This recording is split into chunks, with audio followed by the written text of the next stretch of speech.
All right, good morning, everyone. Thanks for joining us today. We will be starting in just about 2, maybe 3 minutes. Just give everybody enough time to jump in, make sure they're not having connectivity issues. Thanks again for joining us. I did go no tie for you today, Mr. Mark.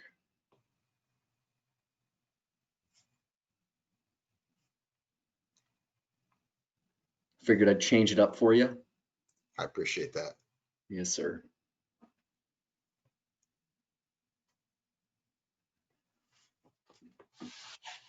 We'll just give it maybe another 2 minutes here. I'm seeing a few more people jump on.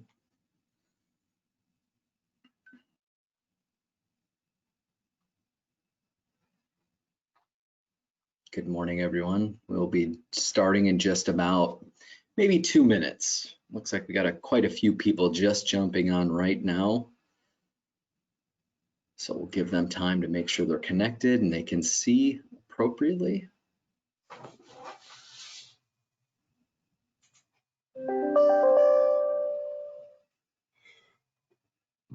This is your favorite slide deck, isn't it, Mark? It's one of the most scintillating that we have yet. Yeah, but it's important probably to get the most important. Probably the most important. So, absolutely.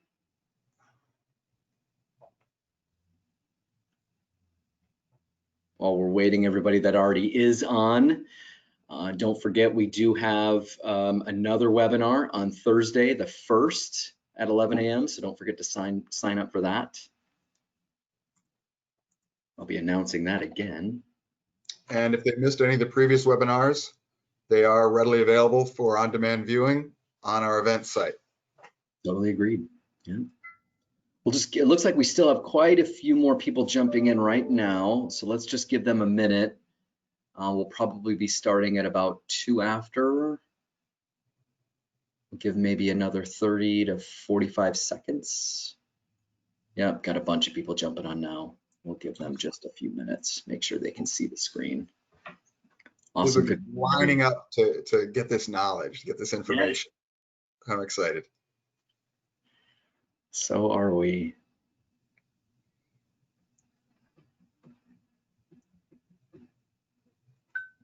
Very awesome.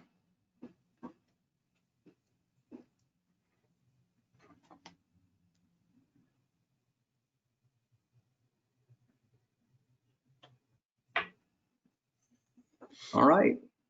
So thank you everyone for joining us. First and foremost, we here at Sharp hope everyone is staying healthy and safe during these trying times.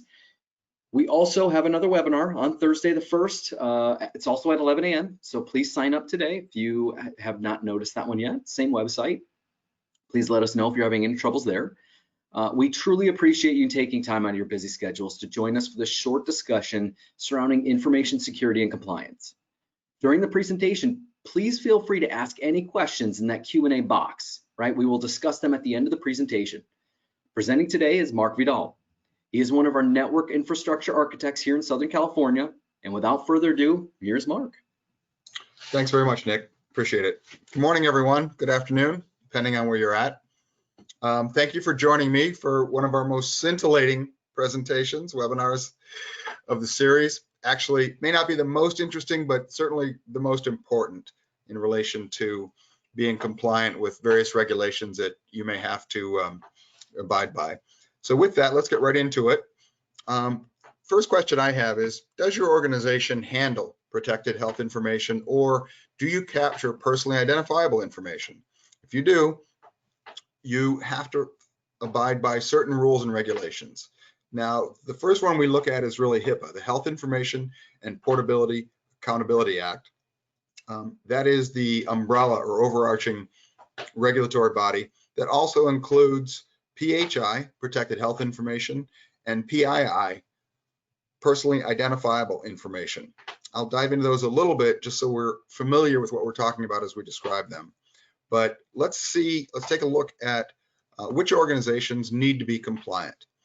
As you're probably well aware, most hospitals, doctors, psychologists, and other medical professionals absolutely must be HIPAA compliant. Most nonprofit organizations that handle protected health information or personally identifiable information need to be compliant. And that actually extends to employers and schools. Many of these organizations handle protected health information or personally identifiable information. It can be used in the enrollment of employees or students in health plans, and they also need to be HIPAA compliant. What does it mean to be HIPAA compliant? Well, I always like to give examples before I give definitions. And in terms of examples, let's take a look at some of the most common HIPAA violations.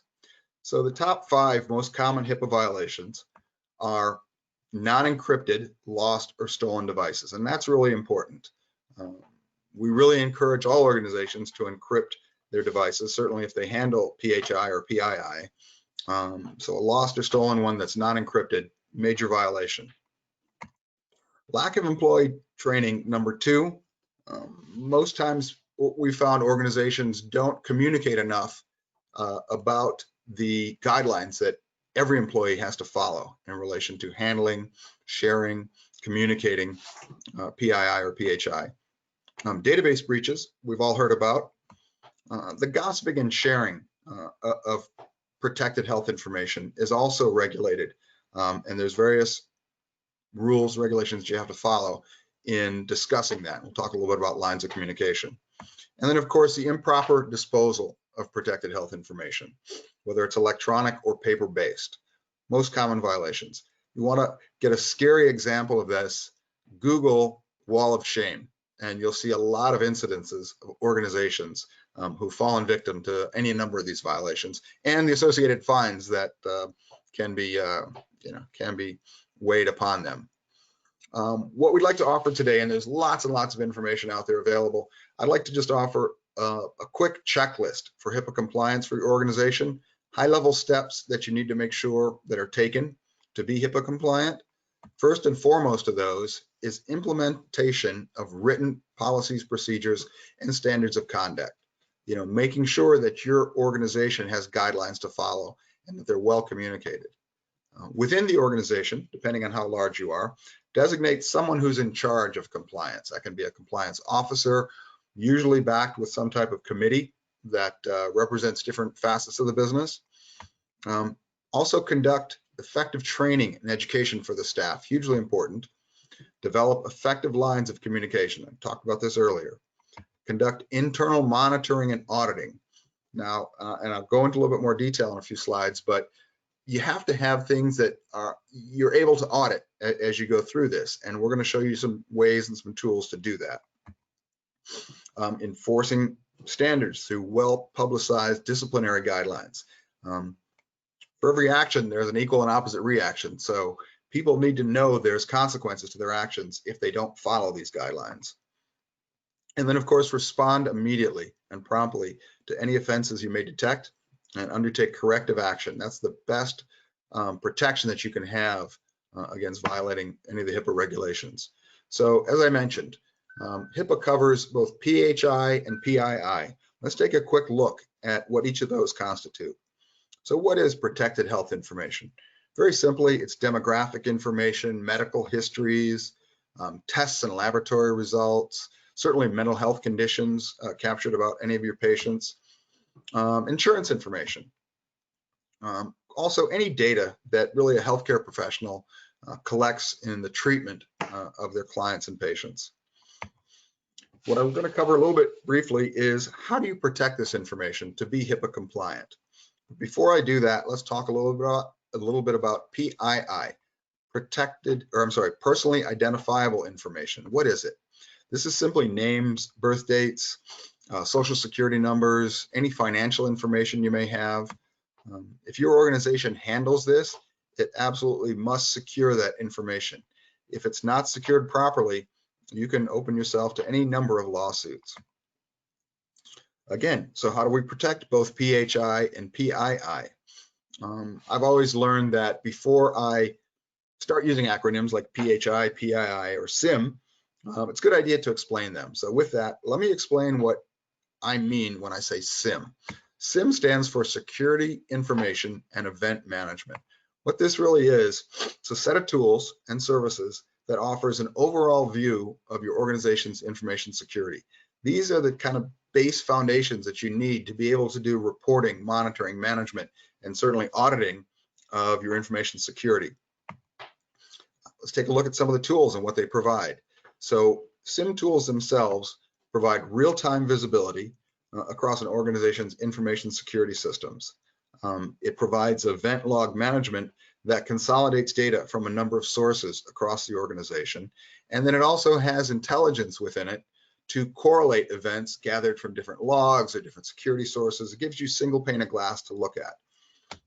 And then, of course, you have the ability to automate security event notifications. Really, really important in providing an overall view of the information security and providing audit trails. The good news is here that it's not that expensive. It's relatively easy to implement. Most of the work comes at the back end. Someone in your organization or a group of people in your organization need to be constantly monitoring this, responding to events, checking for compliance, etc. So in terms of that, let's take a quick look at some of the safeguards that you can put in place, both from a technology, hardware perspective, as well as just procedural perspective.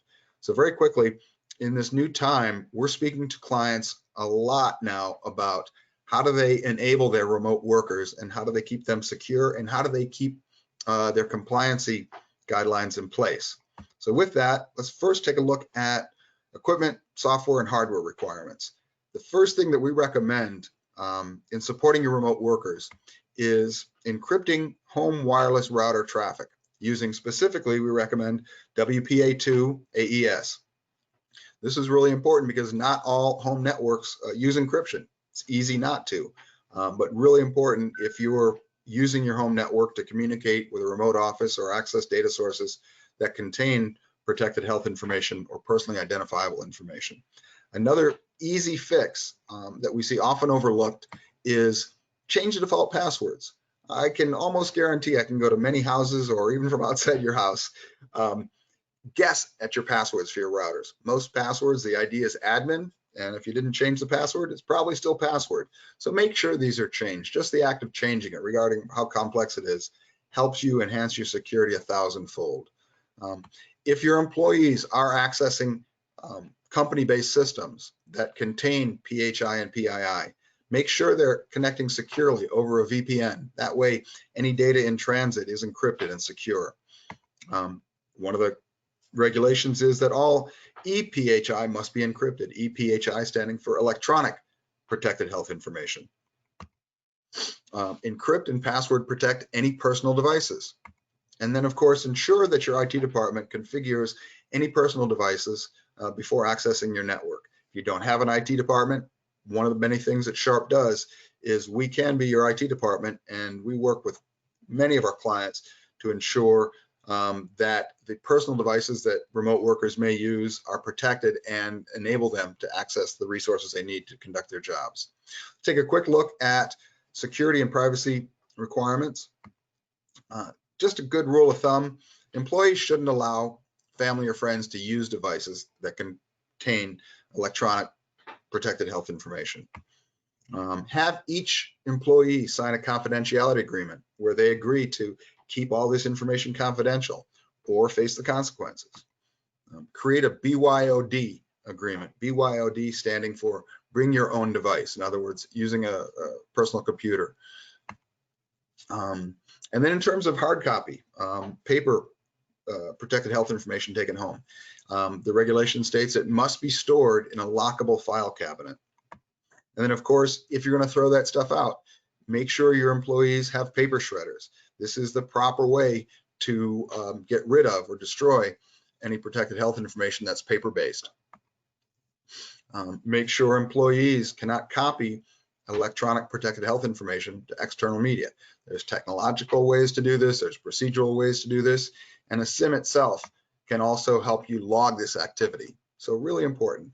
And then last but not least, mandate that the violation of these procedures can be subject to sanctions, civil or criminal penalties, and let people know that you're taking this real seriously. If they don't think you take it seriously, they won't take it seriously. So we're going to offer a couple safeguards for protecting both electronic protected information as well as personally identifiable information. And I'd like to focus today on just the cloud. I think all of us have been dealing with it on a paper-based basis for many years. In terms of protecting electronic protected health information, I'm going to give you kind of 10 steps to follow. So anything stored on a network, protect it with every layer of security that you can muster. It's important to segregate ePHI and PII data from other access. Establish clear access control policies. In other words, make sure the marketing department doesn't have access to the accounting department or the doctor's records or whatever. Implement, as we talked about, a SIM, user and session reporting tools. Ensure that secure transmission of ePHI and PII. We talked about using a VPN earlier. The other thing that we do and we recommend and is required, perform annual risk assessments to see what your current state of risk is for your network and your security operations.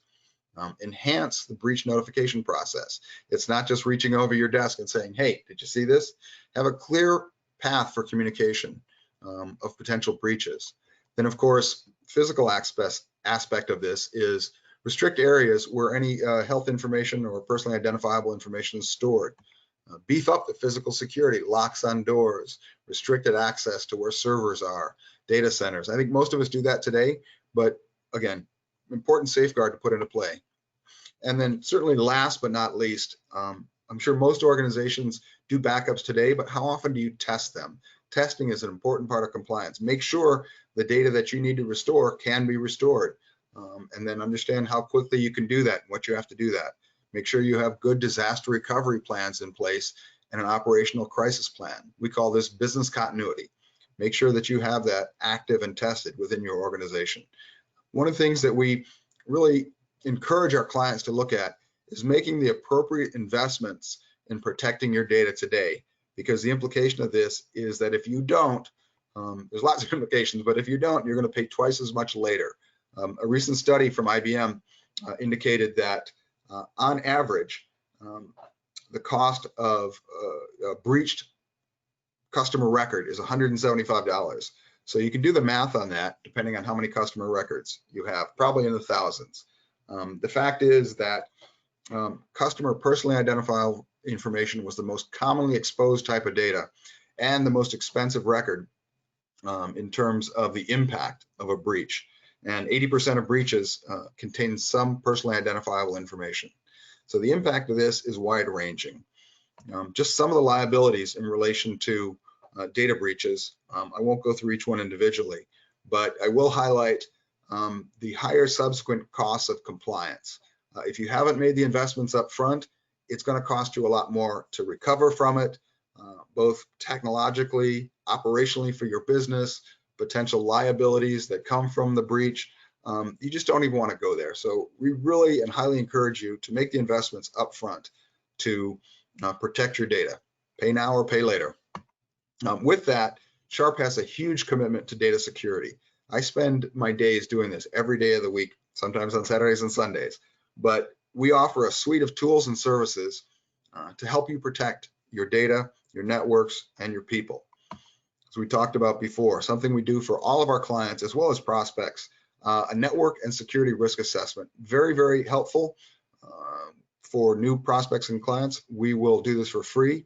The nice thing about this is it gives you a numerical rating, a scorecard basically, of where you are today. And you can use that as a baseline and a roadmap to see the type of things you need to do to enhance the security of your networks.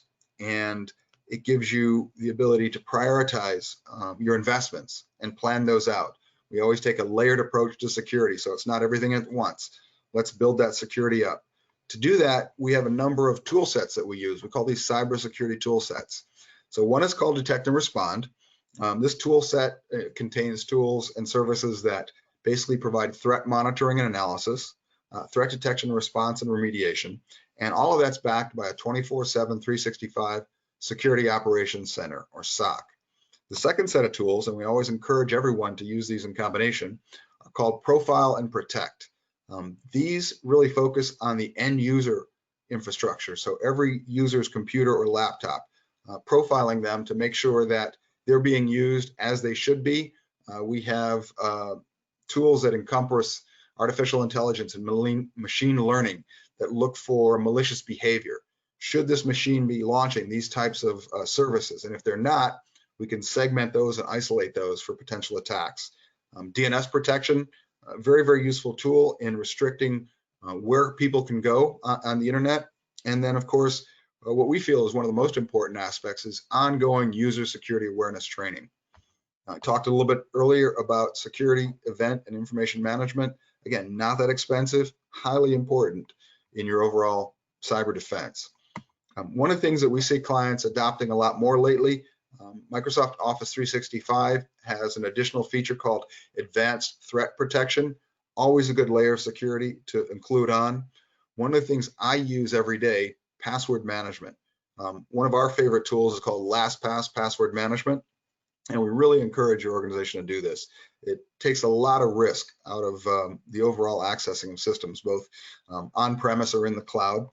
And then dark web monitoring. If you haven't heard of this, it's a great tool to see if any of your information, passwords, IDs, and things have been leaked. Once it's out there, there's not a lot you can do with it other than disable accounts or change passwords. But it's important to know if a data breach has happened, that if your information's out there, then it puts you in a proactive mode to go and make sure things don't happen. So hopefully this has been more of a refresher than new information for you. If you'd like any more information on any of these topics, or if you'd like to speak to us in detail about this, please don't hesitate to reach out. Here is my contact information. And if you'd like a copy of this presentation, we're happy to share this with you.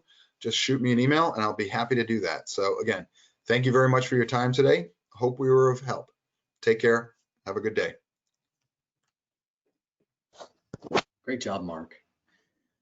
So now's the question and answer portion of the meeting. We'll just give everybody a few minutes to kind of gather their thoughts and respond with any type of question. Again, we want to promote the fact that we want these webinars to be engaging, right? So any and all questions you may have, bring them to the forefront. If chances are, if you have a question, the rest of the group is going to have the exact same one. So please don't hesitate to shoot us a question, and we'd be more than happy to answer it now. You can even, like Mark mentioned, just shoot him an email, and we'll respond in kind and make sure that you have the information you need based on today's presentation or any presentation that we ever do. So we really appreciate you taking time out of your day just to sit down with us and go over important topics like this. Who are, for Mark and I, we really enjoy doing the research on these, and it's a lot of fun to just learn the new statistics and how businesses have had to adapt, and some amazing success stories that just in the last few months, businesses have been really adapting and growing towards finding these solutions that we never thought we were going to have to do. So there is a silver lining in what's going on, but nonetheless, going over these topics is very, very key for all of us. So please, if you have any questions, don't hesitate. We'll just wait. We do not have one at this moment. Let me share a quick story. I was talking to a client this week, nonprofit organization, and like all of us, they're struggling to keep their workforce working and effective, but they're working from home, and they didn't have the budget to be able to give all their employees laptops to work from home. So they just figured, it's okay, just use your personal computer.